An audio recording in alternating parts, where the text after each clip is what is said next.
যে টপিকটা আমি অ্যাড্রেস করার চেষ্টা করবো সেটা হচ্ছে being proud of our Muslim identity. আমরা যে মুসলিম, আমরা আমাদের আত্মপরিচয় নিয়ে গর্ববোধ করি কিনা? আমরা যে মুসলিম, আমাদের কোর আইডেন্টিটি যে ইসলাম, এটা নিয়ে আমাদের মধ্যে কোনো সংশয় কাজ করে কিনা? আমরা কোনো ইনফিরিয়রিটি কমপ্লেক্সে হীনমন্যতায় ভুগি কিনা? এই বিষয়টা নিয়ে আজকে কথা বলবার চেষ্টা করবো ইনশাআল্লাহ বিইذনিল্লাহ। আমরা আল্লাহর দরবারে শুকরিয়া আদায় করছি যে আল্লাহ তাআলা আমাদেরকে ইসলাম দিয়ে ধন্য করেছেন। উই আর ব্লেসড উইথ ইসলাম, ঠিক কিনা বলেন? ইসলাম পেয়ে আমরা ধন্য, আলহামদুলিল্লাহ। এবং মজার ব্যাপার হচ্ছে আমাদেরকে ইসলামকে খুঁজে বের করতে হয়নি। অনেক নন মুসলিমদের স্টোরি আপনারা শুনবেন যে তারা নিজের সাথে নিজে যুদ্ধ করে, বোঝাপড়া করে, নিজেকে কনভিন্স করে তারপরে ইসলাম ধর্ম গ্রহণ করেছেন, রিভার্টেড মুসলিম, কনভার্টেড মুসলিম। কিন্তু তার বিপরীতে আমরা বাই বর্ন মুসলিম হিসেবে এই পৃথিবীতে এসেছি, আলহামদুলিল্লাহ। উই আর ব্লেসড উইথ ইসলাম। আমরা সবাই জানি যে ইসলাম শব্দের অর্থ হচ্ছে টু সারেন্ডার, কমপ্লিট সাবমিশন। আল্লাহ তাআলার আদেশের সামনে সারেন্ডার করা, নিজেকে ফুললি আল্লাহর কাছে সাবমিসিভ ওয়েতে প্রেজেন্ট করা, এটাই হচ্ছে ইসলাম। আল্লাহর আদেশের সামনে, আল্লাহর ইচ্ছার সামনে নিজেকে পেশ করা, কোনো যদি কিন্তু তবে ছাড়া। আই রিপিট, আমি আবারও বলছি, কোনো যদি কিন্তু তবে ছাড়া আল্লাহর আদেশের সামনে, আল্লাহর ইচ্ছার সামনে নিজেকে উজাড় করে দেওয়ার নাম হচ্ছে ইসলাম। আল্লাহর ইচ্ছার সামনে, আদেশের সামনে নিজেকে উজাড় করে দেওয়ার নাম কি? ইসলাম। ইসলামই হচ্ছে আমাদের আইডেন্টিটি, আমাদের আত্মপরিচয় এবং আমাদের সম্মান আল্লাহ রেখেছেন ইসলামে। তাহলে নিজেকে আমরা এমন ভাবে আল্লাহর কাছে প্রেজেন্ট করতে হবে, উপস্থাপন করতে হবে, এখানে কোনো যদি কিন্তু তবে কন্ডিশন থাকবে না। আল্লাহ আদেশ করেছেন তো মেনে নিয়েছি। নিজেকে উজাড় করে সঁপে দেওয়া, ঠিক যেমনি সাইয়েদনা ইব্রাহিম আলাইহিস সালাম নিজেকে সঁপে দিয়েছিলেন। আল্লাহ তাআলা বলছেন ওয়াইদ ক্বালা লাহু রাব্বুহু আসলিম ক্বালা আসলামতু লিরাব্বিল আলামিন। আল্লাহ তাআলা যখন সাইয়েদনা ইব্রাহিম আলাইহিস সালামকে বলেছিলেন যে ইব্রাহিম আসলিম মানে সারেন্ডার করো, আত্মসমর্পণ করো, তিনি কোনো যদি কিন্তু তবে এগুলোর আশ্রয় নিয়েছিলেন নাকি? বলেন তো না। আসলামতু লিরাব্বিল আলামিন, আল্লাহ আমি সারেন্ডার করলাম, আল্লাহ আমি আত্মসমর্পণ করলাম, আল্লাহ আমার নিজেকে আমি আপনার কাছে সঁপে দিলাম। এটাই হচ্ছে ইসলাম। এবং আমাদের সম্মান, আমাদের স্টেটাস, আমাদের ডিগনিটি, আমাদের মর্যাদা আল্লাহ তাআলা রেখেছেন এই ইসলামের ভেতরে। সাইয়েদনা ওমর ফারুক রাদিয়াল্লাহু তাআলা আনহু তিনি বলতেন নাহনু কওমুন আ'আজ্জানাল্লাহু বিল ইসলাম। আমরা তো এমন জাতি যে জাতিকে আল্লাহ তাআলা ইসলাম দিয়ে সম্মানিত করেছেন। আমরা তো এমন জাতি যে জাতিকে আল্লাহ ইসলাম দিয়ে মর্যাদা দিয়েছেন। ফাইন ইবতাগাইনাল ইজ্জাতা বিগাইরিহি আদাল্লানাল্লাহ। ইসলাম ছাড়া অন্য কোথাও যদি আমরা সম্মান তালাশ করি, স্টেটাস, ডিগনিটি, মর্যাদা তালাশ করি, তাহলে আল্লাহ তাআলা আমাদেরকে অপমানিত করে ছাড়বেন। তাহলে আওয়াজ করে বলুন তো আমাদের সম্মান আর মর্যাদা ইসলামে। আওয়াজ করে বলি আমাদের মর্যাদা সম্মান কোথায়? ইসলামে। And this is our identity. এটাই আমাদের আত্মপরিচয়। সম্মানিত সুধীমণ্ডলী, আমি আমার আজকের এই আলোচনায় দুইটা বিষয়কে একটু টাচ করবার চেষ্টা করব। এক নাম্বার হচ্ছে why should we feel proud of our identity. আমাদের মুসলিম আইডেন্টিটি নিয়ে আমাদের কেন প্রাউড ফিল করা উচিত? ইসলাম যে কত মহিমান্বিত, কত চমৎকার একটা religion and all encompassing way of life, এটা অনেক সময় আমরা উপলব্ধি করি না। তো আমরা বোঝার চেষ্টা করব যে কেন ইসলাম নিয়ে আমাদের প্রাউড ফিল করা উচিত। আমরা সবাই মুসলিম, এজন্যই কি ইসলাম অনন্য? আমি ইসলাম ধর্মের অনুসারী, তো গায়ের জোরে কি আমি ইসলামকে শ্রেষ্ঠ বলবো? শ্রেষ্ঠ বললে হবে না। আল্লাহ তাআলা এমন কিছু ক্যারেক্টারিস্টিক্স, এমন কিছু ফিচার দিয়ে ইসলামকে সৌন্দর্যমণ্ডিত করেছেন, বিউটিফাই করেছেন, ফলে বাই ডিফল্ট ইসলাম শ্রেষ্ঠ। আল্লাহু আকবার। এটা জোর করে, তর্ক করে, চাপার জোরে ইসলামকে শ্রেষ্ঠ প্রমাণ করা লাগবে না। বাই ডিফল্ট ইসলাম শ্রেষ্ঠ। এমন কিছু ফিচার আল্লাহ তাআলা আমাদেরকে দিয়েছেন ইসলামের ভেতরে, যে কারণে ইসলাম বাই ডিফল্ট এটা শ্রেষ্ঠ একটি ধর্ম। কি কি ফিচার দিয়ে আল্লাহ তাআলা ইসলামকে সমৃদ্ধ করেছেন? কেন ইসলাম অনন্য? কেন আমাদের মুসলিম আইডেন্টিটি নিয়ে আমাদের প্রাউড ফিল করা উচিত? এ বিষয়ে প্রথমে কথা বলবো। এরপরে কথা বলবো what should we do to protect our Muslim identity. কেন আমরা প্রাউড ফিল করবো মুসলিম আইডেন্টিটি নিয়ে? এরপরে কথা বলবো এই মুসলিম আইডেন্টিটিকে আমরা কিভাবে প্রোটেক্ট করতে পারি। তাহলে প্রথমে ইসলামকে আল্লাহ তাআলা কি কি অনন্য ফিচার, ক্যারেক্টারিস্টিক্স, বৈশিষ্ট্য দিয়ে ধন্য করেছেন। আমরা যদি এই টপিকে কথা বলি তাহলে দেখবো যে আল্লাহ তাআলা ইসলামকে একটা knowledge based way of life বানিয়েছেন। এটা জ্ঞান ভিত্তিক ধর্ম। অজ্ঞতার সাথে, ইগনোরেন্সের সাথে এই ধর্মের কোনো সম্পর্ক নেই। এবং ইসলামের প্রথম যে বাণীটি, কোরআনের প্রথম যে আয়াতটি, দ্য ভেরি ফার্স্ট ভার্স আল্লাহ তাআলা যে নাজিল করেছেন, সেখানেও আল্লাহ তাআলা আমাদেরকে জ্ঞানার্জনের কথা বলেছেন। হেরা গুহায় সূরা আলাকের প্রথম যে আয়াতটি নাজিল হয়েছে সেটি কি ছিল? ইকরা। আওয়াজ করে বলুন সেটি কি? ইকরা বিসমি রাব্বিকাল্লাযী খালাক, read in the name of your lord who has created. পড়ো তোমার প্রভুর নামে যিনি শিখিয়েছেন। তাহলে ইসলামের প্রথম কথাই হচ্ছে পড়ো, এক্সপ্লোর করো, ইনোভেট করো, ডেভেলপ করো। ইসলামের প্রথম কথাই হচ্ছে পড়া। জ্ঞানের সাথে নিজেকে জুড়ে রাখো, অজ্ঞতার সাথে ইসলামের কোনো সম্পর্ক। এবং জ্ঞানকে আল্লাহ রাসূল সাল্লাল্লাহু আলাইহি ওয়াসাল্লাম বিশ্বময় ছড়িয়ে দিতে বলেছেন। Knowledge has no boundaries. তিনি বলেছেন বাল্লিগু আন্নি ওয়ালাউ আয়া, একটি আয়াত হলেও আমার পক্ষ থেকে গোটা বিশ্বে ছড়িয়ে দাও। এবং জ্ঞানের রাস্তায় জ্ঞানের পথে যে অগ্রসর হয়, আল্লাহর হাবিব সাল্লাল্লাহু আলাইহি ওয়াসাল্লাম বলেন, যে ব্যক্তি জ্ঞানের পথে অগ্রসর হয় সে মূলত জান্নাতের পথেই অগ্রসর হয়। মান সালাকা তরিকান ইয়ালতামিসু ফীহি ইলমান সাহালাল্লাহু লাহু তরিকান ইলাল জান্নাহ, যে জ্ঞান অর্জনের জন্য সামনে আগায় সে মূলত জান্নাতের দিকে আগায়। আল্লাহু আকবার। তাহলে ইসলাম একটা নলেজ বেসড রিলিজিয়ান। এখানে আমাদের গোজামিল দেওয়ার কোনো সুযোগ নাই, এটা জ্ঞান ভিত্তিক ধর্ম। এজন্য এই ধর্ম পেয়ে এই ওয়ে অফ লাইফ যে আমরা প্র্যাকটিস করি, আমাদের প্রাউড ফিল করার দরকার আছে না নাই বলেন? প্রাউড ফিল হয় না? আচ্ছা, এক নাম্বার হচ্ছে নলেজ বেসড রিলিজিয়ান। দ্বিতীয়ত হচ্ছে ইসলাম হচ্ছে দ্বীনুল ইনসানিয়া, মানবতার ধর্ম। মানবতাকে ইসলাম অনেক গুরুত্ব দেয়, মানুষের সম্মান মর্যাদা সবচাইতে বেশি। ইসলাম মানুষকে বলে আশরাফুল মাখলুকাত। আল্লাহ তাআলা বলছেন ওয়ালাকাদ কাররামনা বানি আদম, I have dignified the status of the son of Adam. আদমের সব সন্তানদেরকে আমি মর্যাদা দিয়েছি। তিনি বলেননি যে আমি মুমিনদেরকে শুধু মর্যাদা দিয়েছি, শুধু মুসলিমদের মর্যাদা দিয়েছি, কেবলমাত্র মুসল্লিদেরকে মর্যাদা দিয়েছি, এমন তিনি বলেননি।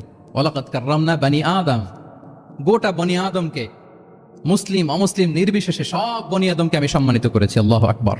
এভাবে ইসলাম মানবতার কথা বলে এবং মানুষের জন্য যে কাজ করে ইসলাম তাকে শ্রেষ্ঠ মানুষ বলেছে। খায়রুন নাস আনফাউহুম লিন-নাস, মানুষের মধ্যে শ্রেষ্ঠ সে মানুষ যে অন্যের কাজে লাগে, যে মানবতার উপকারে আসে, সে শ্রেষ্ঠ মানুষ। এভাবে ইসলাম মানবতার জয়গান গেয়েছে। আল্লাহ রাসূল সাল্লাল্লাহু আলাইহি ওয়াসাল্লামের সামনে দিয়ে একবার একটা লাশ যাচ্ছিল। তিনি সাহাবাদেরকে নিয়ে বসেছিলেন। হঠাৎ ওই লাশ দেখে রাসূল সাল্লাল্লাহু আলাইহি ওয়াসাল্লাম দাঁড়িয়ে গেলেন। সাহাবারা বললেন, ইয়া রাসূলুল্লাহ ইন্নাহু ইয়াহুদি, এটা ইহুদির লাশ। কার লাশ? জুইশ, ইহুদির লাশ। আপনি দাঁড়ালেন যে? রাসূল সাল্লাল্লাহু আলাইহি ওয়াসাল্লাম বললেন আওয়ালাইসাত নাফসান, সে হোক ইহুদি, সে কি মানুষ নয়? এটা কি একটা প্রাণ নয়? এটা কি একটা আত্মা নয়? আমি তো ইহুদি, খ্রিস্টান, নাস্তিক সেটা দেখিনি, আমি মানুষ, এ কারণে সম্মান দিয়ে দাঁড়িয়ে গিয়েছি। আল্লাহু আকবার। তাহলে ইসলাম হচ্ছে দ্য রিলিজিয়ন অফ হিউম্যানিটি, মানবতার ধর্ম। যারা আমাদেরকে মানবাধিকার শিখায়, যারা মানবতার কথা বলতে যায় আমাদের কাছে এসে, তাদের খুব ভালো করে এগুলো জেনে নেওয়া উচিত যে ১৫০০ বছর আগে ইসলাম যেভাবে মানবতাকে উচ্চে তুলে ধরেছে, মানুষের মর্যাদাকে সবচেয়ে উপরে তুলে ধরেছে, মানুষকে আশরাফুল মাখলুকাত বলেছে, নতুন করে মানবতা তাদের কাছ থেকে আমাদের শেখা লাগবে না। তাহলে এক নাম্বার হচ্ছে ইসলাম জ্ঞান ভিত্তিক ধর্ম। ২ নম্বরে বললাম ইসলাম হচ্ছে মানবতার ধর্ম। ৩ নাম্বার হচ্ছে ইসলামে আল্লাহ তাআলা যে সমস্ত বিধিবিধান আমাদেরকে দিয়েছেন, ইসলামের যে রুলিংস গুলো আছে, এগুলো খুব ফ্লেক্সিবল, এগুলো অত্যন্ত লাইফ ওরিয়েন্টেড। ইসলামের বিধানগুলো সোসাইটি ওরিয়েন্টেড। মোটেও আপনার কাছে এটাকে অসম্ভব মনে হবে না, মানতে যে কঠিন লাগবে না, বুঝতে সহজ, মানতে সহজ, এরকম চমৎকার বিধিবিধান আল্লাহ তাআলা ইসলামের ভেতরে দিয়েছেন। তার মানে মানুষের সুবিধা অসুবিধাকে ইসলাম আমলে নেয়। আমাদের সাধ্যের বাইরে কোনো বিধান আল্লাহ তাআলা ইসলামে চাপিয়ে দেননি। লা ইউকাল্লিফুল্লাহু নাফসান ইল্লা উসআহা, সাধ্যের বাইরে আল্লাহ তাআলা কোনো বিধান আমাদের উপর চাপিয়ে দেন নাই। কোনো কিছু যদি আমাদের আউট অফ ক্যাপাসিটি হয়, এরকম কোনো বিধান আল্লাহ আমাদেরকে দেন নাই। বরং ইসলামের সবগুলো বিধান আপনার কাছে খুবই যুক্তি সুলভ লাগবে, খুবই স্বভাব সুলভ লাগবে, আপনার নেচারের সাথে, আপনার চাহিদার সাথে এটা খুব যায়, খুব স্যুট করে, এমন বিধান আল্লাহ তাআলা দিয়েছেন। আল্লাহ তাআলা বলছেন ওমা জাআলা আলাইকুম ফিদ-দীনি মিন হারাজ, দিনের ভেতরে, ইসলামের ভেতরে আমি কোনো হারাজ রাখিনি, জটিলতা রাখিনি, কাঠিন্যতা রাখিনি, বরং সহজ করে ইসলামকে তোমাদের জন্য আমি দিয়েছি। অন্যত্র আল্লাহ তাআলা বলছেন ইউরিদুল্লাহু বিকুমুল ইউসরা ওয়ালা ইউরিদু বিকুমুল উসর, আল্লাহ তোমাদের জন্য সহজ চান, কঠিন চান না। আমরা অনেক সময় না বুঝে ইসলামকে খুব কঠিন করে প্রেজেন্ট করি, উপস্থাপন করি। ইসলাম আসলে এত কঠিন না, কিন্তু আমরা কঠিন করে ফেলি। কিন্তু আল্লাহ তাআলা সহজ করেছেন। কতটা সহজ? নামাজের মধ্যে দাঁড়িয়ে সালাত আদায় করা হচ্ছে ফরজ। দাঁড়িয়ে সালাত আদায় করা কি? আপনি দাঁড়াতে পারেন না, বসে পড়লেও কবুল করবে কে? আল্লাহ কবুল করবে। বসতে পারেন না, শুয়ে পড়লেও আল্লাহ কবুল করবেন। অজু করে নামাজ পড়া ফরজ, অজুর পানি নাই, তাই এমন করে নামাজ পড়লে আল্লাহ কবুল করবেন। তাহলে বলেন তো ইসলাম পালন কি কঠিন না সহজ? আমরা মাঝে মাঝে খুব কঠিন করে উপস্থাপন করি। অনেক সময় আমাদের কাছে লিগাল অপিনিয়ন চায়, ফতোয়া জানতে চায়, আমরা এত কঠিন ভাবে অনেক সময় রেসপন্স করি, যিনি জিজ্ঞেস করেছেন তার মানতে বড্ড কষ্ট হয়। কিন্তু ব্যাপারটা ছিল এমন চমৎকার করে আমাদের প্রেজেন্টেশনের দরকার ছিল যে তার কাছে খুব সহজ মনে হবে এটা। কারণ যে সমস্ত বিধিবিধান আল্লাহ তাআলা আমাদেরকে দিয়েছেন ইসলামে, এগুলো মানাটা আমাদের জন্য সহজ, ফ্লেক্সিবল। ইসলামের একটা বিধান হচ্ছে তাইসির, ফ্লেক্সিবিলিটি। মানুষের সুবিধা অসুবিধা এটা ইসলাম আমলে নেয়। কতটা আমলে নেয়, ছোট্ট একটা উদাহরণ দিলে আমরা বুঝতে পারবো। রাসূল সাল্লাল্লাহু আলাইহি ওয়াসাল্লাম সাহাবাদেরকে নিয়ে একবার বসা, হঠাৎ করে এক সাহাবী এসে বললেন ইয়া রাসূলুল্লাহ হালাকতু ইয়া রাসূলুল্লাহ, হে আল্লাহর রাসূল আমি তো শেষ। রাসূল সাল্লাল্লাহু আলাইহি ওয়াসাল্লাম বললেন তুমি শেষ, তোমার আবার কি হলো? তো সাহাবী বলেন ওয়াকাআতু আলা ইমরাআতি ফি রমাদান, আমি রমজান মাসে দিনের বেলায় আমার স্ত্রীর সাথে ফিজিক্যাল ইন্টিমেসিতে চলে গেছে, ভুল করে ফেলছে। আমরা জানি যে রমাদানে আমরা কিছু কাজ করতে পারি না। সিয়ামের সংজ্ঞাই হচ্ছে আসওয়ামু হুয়াল ইমসাক আনিল আকলি ওয়া শুরবি ওয়াল জিমাই মিন তুলুইল ফাজরি ইলা গুরুবিশ শামসি মা আন-নিয়া, মানে রোজা হচ্ছে এটা এমন ইবাদত, সূর্যোদয় থেকে সূর্যাস্ত পর্যন্ত না খেয়ে থাকা, কোনো কিছু পান না করা, এবং দিনের বেলায় বিবাহিতরা তাদের স্ত্রীদের সাথে ইন্টিমেসিতে যেতে পারবে না। এটা যদি কেউ মেনটেন করে এটা হচ্ছে সিয়াম। তো সাহাবী বলি, ইয়া রাসূলুল্লাহ, আমি তো শেষ, আমি তো দিনের বেলা ভুল করে ফেলছি, আমি তো আমার স্ত্রীর সাথে মেলামেশা করে ফেলছি, এখন কি করব? তো এটার আবার একটা বড় পেনাল্টি আছে। আপনারা যারা জানেন যে ইচ্ছাকৃত রোজা ভাঙলে কাজাও করতে হয়, কাফারাও দিতে হয়। কাজা মানে একটা রোজার জন্য একটা রোজা, আর কাফারা মানে হচ্ছে আরো 60টা রোজা রাখতে হবে। কয়েকটা জিনিস আছে, বেসিক্যালি 3টা। তো রাসূল সাল্লাল্লাহু আলাইহি ওয়াসাল্লাম তাকে বললো যে তোমার তো পেনাল্টি হয়েছে, তুমি তো বড় ভুল করে ফেলছো, তো তোমার কাছে কি এরকম কোনো দাস আছে যেটাকে তুমি আজাদ করে দিতে পারবা, মুক্ত করে দিতে পারবা, তাহলে পেনাল্টি আদায় হয়ে গেল। সে বলে, ইয়া রাসূলুল্লাহ, না, আমার তো এত সক্ষমতা নাই, আমার কাছে তো কোনো দাস নাই।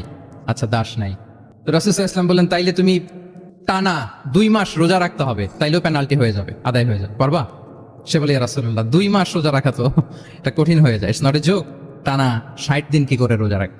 তো রাসূল সাল্লাল্লাহু আলাইহি ওয়াসাল্লাম বললেন, এটাও পারবে না, তাহলে 60 জন মিসকিনকে খাবার খাইয়ে দিতে হবে এজ এ পেনাল্টি। এটা বড় অন্যায় করে ফেলছো, 60 জন মিসকিনকে খাবার খাওয়াবে, এটা পারবা? সে বলে, ইয়া রাসূলুল্লাহ, এটাও পারবো না। তাহলে কয়টা অপশন দিয়েছিলেন রাসূল সাল্লাল্লাহু আলাইহি ওয়াসাল্লাম? আওয়াজ করে বলেন তো কয়টা? একটাও উনি পারবে না। দাসও আজাদ করতে পারবে না, 2 মাস রোজাও রাখতে পারবে না, 60 জনকে খাওয়াতেও পারবে না।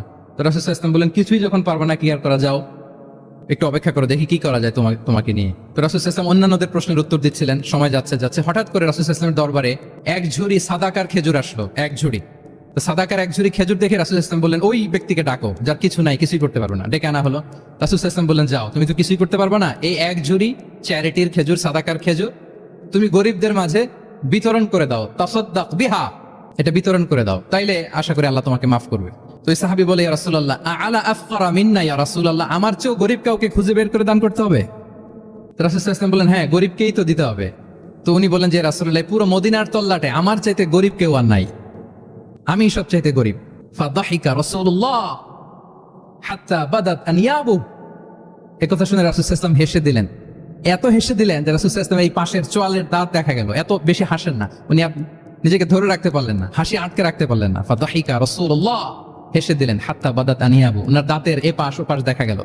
তো রাসূল সাল্লাল্লাহু আলাইহি ওয়াসাল্লাম বললেন, যাও, দাস মুক্তি করতে পারবে না, 2 মাস রোজাও রাখতে পারবে না, তারপরে 60 জনকে খাবারও খাওয়াতে পারবে না, এখন দিলাম চ্যারিটির এক ঝুড়ি খেজুর, এটা গরিবদের মধ্যে দান করে দাও। তুমি বলো যে তোমার চেয়ে গরিব আর কেউ নাই, তো কি করা, যাও, তুমি তোমার ফ্যামিলি নিয়ে এটা খাও, তোমার ফ্যামিলির মেম্বার্স যারা আছে এদেরকে নিয়ে এটা কি করো, খাও। দেখেন আমাদের সুবিধা অসুবিধাকে ইসলাম কতটা বিবেচনায় নেয়। আসছিল পেনাল্টি দিতে, কথা বুঝতেছেন আমার? ওই সাহাবী রাসূল সাল্লাল্লাহু আলাইহি ওয়াসাল্লামের কাছে আসছিল কি দিতে? পেনাল্টি। এখন নিয়ে গেল কি? এক ঝুড়ি। আল্লাহু আকবার পড়বেন না?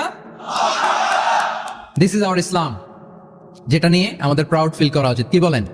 আমাদের যে ধর্ম জ্ঞানের কথা বলে, আমাদের যে ধর্ম মানবতার কথা বলে, আমাদের যে ধর্ম এমন বিধান দেয় যেটা মানতে পালন করতে আমাদের কষ্ট হয় না, বরং আমাদের সুবিধা অসুবিধা বিবেচনায় নেয়, সে ধর্ম নিয়ে, সে ইসলাম নিয়ে আমাদের প্রাউড ফিল করা উচিত কিনা বলেন?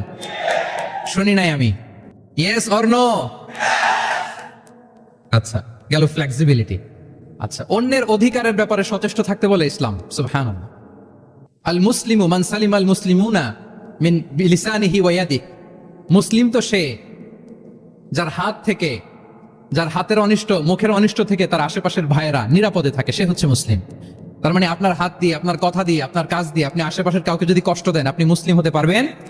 আপনি আশেপাশের কাউকে কষ্ট দিতে পারবেন না। আপনার নেইবরকে যদি আপনি কষ্ট দেন, আপনি মুসলিম হতে পারবেন না। আপনি অন্যের প্রাইভেসিতে যদি ইন্টারফেয়ার করেন, কারো প্রাইভেসি যদি ভায়োলেট করেন, আপনি ভালো মুসলিম হতে পারবেন? কারো পার্সোনাল স্পেসে যদি আপনি নাক গলান, আপনি যদি ইন্টারফেয়ার করেন, তাহলে আপনি ভালো মুসলিম হতে পারবেন না। অন্যের অধিকারের ব্যাপারে ইসলাম আমাদেরকে সচেষ্ট থাকতে বলে। ইসলাম বলে, ওয়ালা তাজাসসু, খবরদার, খবরদার, গোয়েন্দাগিরি করো না, কারো পার্সোনাল স্পেসে নাক ঢুকিও না, যেটা তোমার ইস্যু না, যেটা তোমার বিজনেস না, ওখানে তুমি কবু যাবে না। কিন্তু আমরা এগুলো ভায়োলেট করি, দেদারসে, কি বলেন? করি না? অন্যের কোনো বিষয়ে আমাদের আগ্রহ থাকে বেশি, এরকম থাকে না? এনএসইউতে আলহামদুলিল্লাহ এরকম কেউ নাই, আছে এরকম? কার পার্সোনাল বিষয়ে আমাদের কোনো ইন্টারেস্ট আছে? আছে না নাই? হাফ হাফ হয়ে গেছে, দেখছেন? আচ্ছা, অন্যের পার্সোনাল বিষয় জানতে খুব মন চায় কার কার, দেখি হাত তুলে ফেলছে কয়েকজন। আল্লাহ হেদায়েত দেখ আমাদেরকে। আচ্ছা, অন্যের পার্সোনাল বিষয়ে নাক গলায় না, এরকম কারা কারা, দেখি। মাশাআল্লাহ, মাশাআল্লাহ, মাশাআল্লাহ। ঠিক আছে, হাত নামান। ঠিক আছে, এবার দুইবারের একবারও যারা হাত তোলেন নাই তারা হাত তোলেন। আপনারা কি করেন? আচ্ছা, তাহলে অন্যের পার্সোনাল ইস্যুতে আমরা আজকে থেকে নাক গলাবো, এটা আমরা ভুল করে ফেলি। ইনশাল্লাহ আমরা এমনটা করব না। আমরা অনেক সময় খুঁচিয়ে খুঁচিয়ে তার পার্সোনাল বিষয় জানতে চাই। বিশেষ করে নিঃসন্তান দম্পতি পেলে আমি দেখেছি খুঁটিয়ে খুঁটিয়ে তাকে প্রশ্ন করে যে, ভাই কি সমস্যা, ভেবে নিচ্ছেন না কেন, কার সমস্যা, আপনার সমস্যা না ভাবির সমস্যা, আর বেটা তোর কি সমস্যা সেটা বল। একজন নিঃসন্তান দম্পতি কি পরীক্ষার মধ্য দিয়ে যায় আমাদের কোনো আইডিয়া আছে? আর এই পরীক্ষার মধ্যে যদি আমরা কাটা ঘায়ে নুনের ছিটা যদি দেই তাহলে তার কেমন লাগবে বলেন তো? আছে তো সে পরীক্ষার মধ্যে। খুঁটিয়ে খুঁটিয়ে আমরা তাকে বিব্রত করার চেষ্টা করি। আল্লাহ আমাদেরকে হেফাজত করুন। এগুলো আমরা করবো না ইনশাআল্লাহ, বলেন। তাহলে দেখেন, যে ইসলাম আমাদেরকে ইনস্ট্রাক্ট করে, খবরদার কারো পার্সোনাল স্পেসে নাক গলাবে না। হ্যাঁ, প্রত্যেকের একটা প্রাইভেট স্পেস আছে, কেউ এখানে ইন্টারফেয়ার করতে পারবে। ইসলাম আমাদেরকে অন্যের রাইটস এর ব্যাপারে সচেতন থাকতে পারে। ইসলাম আমাদেরকে কমিউনাল হারমোনির কথা বলে, সাম্প্রদায়িক সম্প্রীতি। আমরা মুসলিম, এদেশে আমরা মুসলিম সংখ্যাগরিষ্ঠ, কিন্তু আমাদের হিন্দু ভাইয়েরা আছে, বৌদ্ধরা আছে, তাদের সাথে মিলেমিশে থাকার কথা বলে। এবং রাসূল সাল্লাল্লাহু আলাইহি ওয়াসাল্লাম তো মদিনাতে যে তাই করেছেন, মদিনা চার্টার করেছেন। জুইশরা ছিল, পেগানরা ছিল, মুসলিমরা ছিল, সবাইকে নিয়ে তিনি মদিনা চার্টার করেছেন। পরবর্তীতে তারা বিট্রে করার কারণে, ট্রেচারের কারণে এই মদিনা চার্টার ভঙ্গ হয়েছে, কিন্তু রাসূল সাল্লাল্লাহু আলাইহি ওয়াসাল্লামের পক্ষ থেকে কোনো না ছিল না। তাহলে এই যে পরমত সহিষ্ণুতা, রিলিজিয়াস কোএক্সিস্টেন্স, ধর্মীয় সহাবস্থান, এটার কথা ইসলাম আমাদেরকে বলে। এবং কতটা জোরালো ভাবে বলে আপনি অবাক হবেন। মাইনরিটি রাইটস কে ইসলাম এমন ভাবে প্রিজার্ভ করেছে। আল্লাহ রাসূল সাল্লাল্লাহু আলাইহি ওয়া আলিহি ওয়াসাল্লাম বলেন, কোন হিন্দু, কোন মাইনরিটি, কোন সংখ্যালঘু, শব্দটা যদি আমাদের পছন্দের না, বোঝানোর জন্য বলছি, কোন অমুসলিম যদি মুসলিমদের পাশে থাকে এবং কোন মুসলিম যদি তার রাইটকে ভায়োলেট করে, যেমন আপনি মুসলিম, আপনার নেইবার হচ্ছে হিন্দু, আপনি যদি তার হক নষ্ট করেন, জোর করে তার জমি দখল করেন, তাকে তার প্রাপ্য থেকে বঞ্চিত করেন, রাসূল সাল্লাল্লাহু আলাইহি ওয়াসাল্লাম বলেন, কিয়ামতের দিন আমি ওই হিন্দুর পক্ষে মুসলিমের বিপক্ষে বাদী হয়ে দাঁড়াবো। আল্লাহু আকবার। রাসূল সাল্লাল্লাহু আলাইহি ওয়াসাল্লাম ওই হিন্দুর পক্ষে, আমি রাসূল সাল্লাল্লাহু আলাইহি ওয়াসাল্লামের উম্মত, আমার বিপক্ষে দাঁড়াবেন। আল্লাহু আকবার। What a marvellous statement. আল্লাহু আকবার। সংখ্যালঘুদের উপর যদি কেউ কোন মুসলিম অত্যাচার করে, রাসূল সাল্লাল্লাহু আলাইহি ওয়াসাল্লাম বলেন, তুমি আমার উম্মত হতে পারো, কিন্তু তোমার পক্ষে না, আমি ওই মাজলুমের পক্ষে কিয়ামতের দিন দাঁড়াবো। দিস ইজ ইসলাম। ইসলাম আমাদেরকে অন্য যে ফেইথ আছে, Islam teaches us to respect other faith. অন্যান্য যে ফেইথ গুলো আছে এগুলোর প্রতি শ্রদ্ধা দেখাতে বলে, সম্মান দেখাতে বলে। আল্লাহ তাআলা বলছেন, ওয়ালা তাসুবুল্লাযীনা ইয়াদউনা মিন দুনিল্লাহি ফায়াসুবুল্লাহা আদওয়ান বিগাইরি ইলম। ওহে বিশ্বাসীরা, আল্লাহকে ছাড়া তারা যাদেরকে ডাকে, যাদের উপাসনা করে, ওই সমস্ত দেবদেবীকে তোমরা গালি দিও না। ফলে রাগান্বিত হয়ে অজ্ঞতাবশত তারা আল্লাহকে গালি দিবে। কথা বুঝতে পেরেছেন? ওরা নানা কিছুর উপাসনা করে, কিন্তু আমরা কি যেসব জিনিসের তারা উপাসনা করে তাদেরকে গালি দিতে পারবো বলেন? আল্লাহ স্পষ্ট করে বলেছেন, খবরদার তাদের দেবতাদের গালি দিও না, তাহলে ওরা আল্লাহকে গালি দিবে। তাহলে কেমন যেন আল্লাহকে গালি খাওয়ানোর কারণ হলাম কে? আমি। কেউ যদি অন্য ধর্মকে ছোট করে, সে মূলত ইসলামকে ছোট করে। আই রিপিট, আমি আবারও বলছি, যে অন্য ধর্মকে ছোট করে সে ইসলামকে ছোট করে। তাহলে অন্যান্য যে ফেইথ আছে এগুলোর ব্যাপারে আমাদেরকে শ্রদ্ধাশীল থাকতে বলেছে ইসলাম। সর্বশেষ, ব্যালেন্সড অ্যাপ্রোচের কথা ইসলাম আমাদেরকে বলেছে। আমরা যেন ভারসাম্যপূর্ণ জীবন আচরণে বিশ্বাসী হই, আমাদের কথায়, আমাদের কাজে, আমাদের বিশ্বাসে, আমাদের আচরণে। দাওয়াতি কাজ করার ক্ষেত্রে, ইসলামকে বোঝার ক্ষেত্রে, ইসলামকে বোঝানোর ক্ষেত্রে আমাদেরকে ব্যালেন্সড অ্যাপ্রোচে বিশ্বাসী হতে হবে, ভারসাম্যপূর্ণ আচরণ করতে হবে, যেটাকে আরবিতে বলে আল ওয়াসাতিয়া। সম্মানিত সুধী মণ্ডলী, ওয়াকাযালিকা জাআলনাকুম উম্মাতান ওয়াসাতা লিতাকুনু শুহাদা আলান নাস ওয়া ইয়াকুনা রাসূলু আলাইকুম শাহীদা। আমরা হচ্ছি মধ্যমপন্থী জাতি। ইসলাম আমাদেরকে বাড়াবাড়িও শেখায় না, ছাড়াছাড়িও শেখায় না, বরং মাঝামাঝি থাকতে বলে। আলহামদুলিল্লাহ বলেন। আমরা শিথিলপন্থীও নই, আমরা কট্টরপন্থীও নই, বরং আমরা মধ্যমপন্থী। আমরা কোন পন্থী বলেন তো? আওয়াজ করে, আমরা কোন পন্থী? আমরা মধ্যমপন্থী। তাহলে ইসলাম বোঝার ক্ষেত্রে, বোঝানোর ক্ষেত্রে, ইসলাম পালন করার ক্ষেত্রে, অনুশীলন করার ক্ষেত্রে আমাদেরকে মধ্যম পন্থা অবলম্বন করতে হবে। বাড়াবাড়িও করা যাবে না, ছাড়াছাড়িও করা যাবে। আমরা শিথিলপন্থীও নই, কট্টরপন্থীও নই, আমরা হচ্ছে মধ্যমপন্থী। তাহলে এরকম অনেকগুলো ফিচার দিয়ে আল্লাহ তাআলা ইসলামকে বৈশিষ্ট্যমণ্ডিত করেছেন। আমি কেবলমাত্র 7টি উল্লেখ করেছি। আচ্ছা, আপনাদের কাছে কি মনে হয় এই যে ফিচারগুলো দিয়ে আল্লাহ তাআলা ইসলামকে বৈশিষ্ট্যমণ্ডিত করেছেন, ওই ইসলাম পেয়ে এই মুসলিম আইডেন্টিটি নিয়ে আমাদের প্রাউড ফিল করা উচিত নাকি উচিত না বলেন? Of course, absolutely we should feel proud of our Muslim identity. যে ইসলাম আল্লাহ তাআলা আমাদেরকে দিয়েছেন, এই মুসলিম আইডেন্টিটি নিয়ে আমাদেরকে অবশ্যই গর্ব করা উচিত। এখন আমি বলবো, what should we do to protect our Muslim identity? এই যে আমরা ইসলাম পেলাম, আপনারা বলেছেন যে আমরা ব্লেসড উইথ ইসলাম, ইসলাম পেয়ে আমরা ধন্য। আমাদের এই মুসলিম পরিচয়, এটাকে আমরা রক্ষা করব কিভাবে?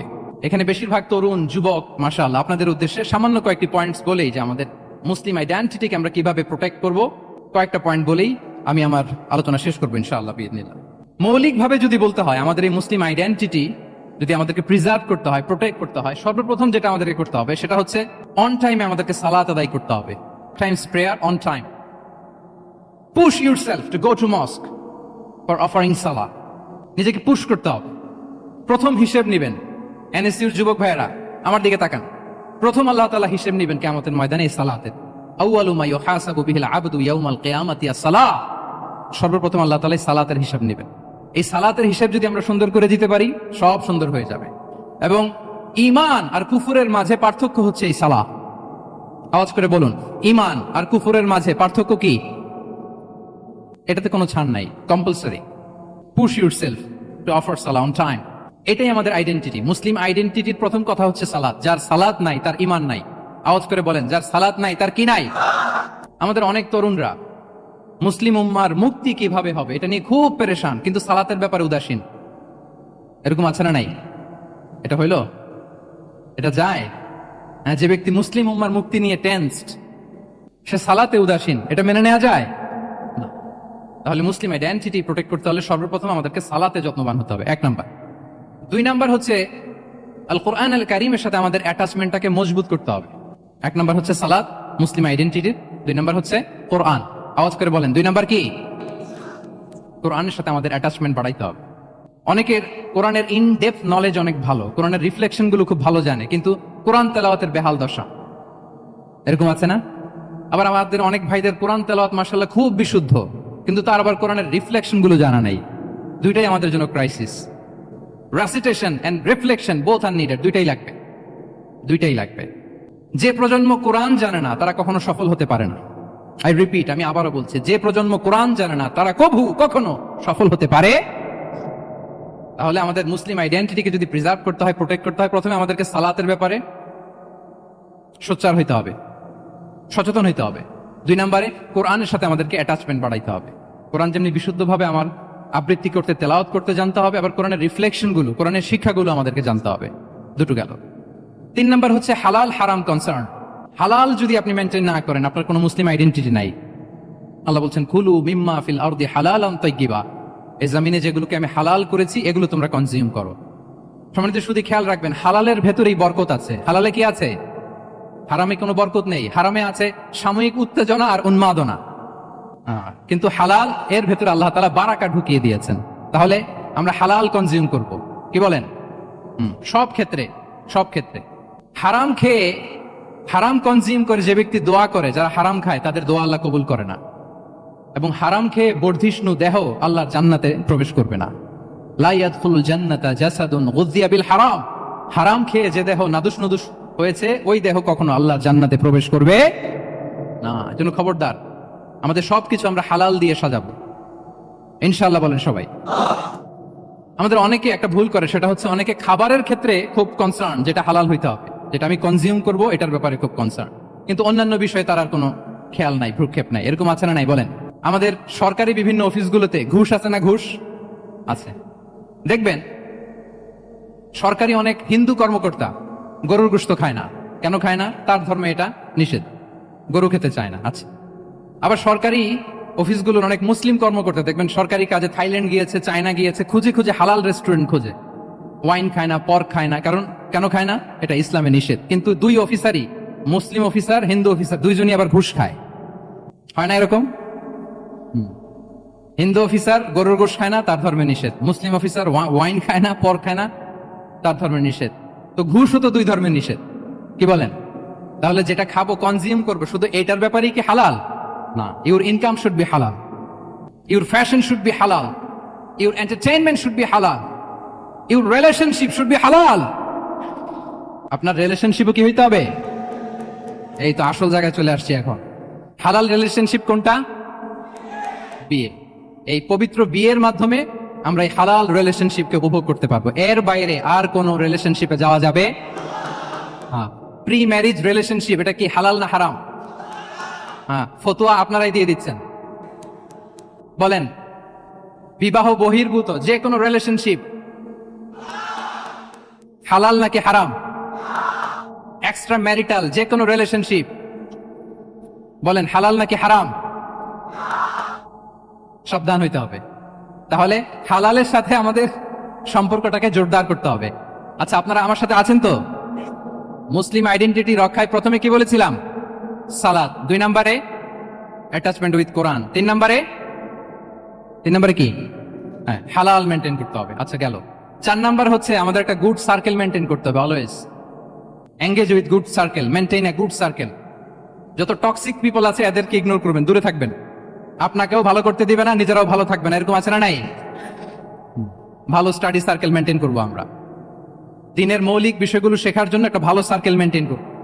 এমন সার্কেলে থাকবেন, এমন লোককে বন্ধু বানাবেন যাকে দেখলেই আল্লাহর কথা স্মরণ হয়। কি বলেন? এরকম একটা ভালো পরিবেশ খুঁজে নেন, একটা দিনই সার্কেল খুঁজে নেন। Never stop learning Islamic knowledge.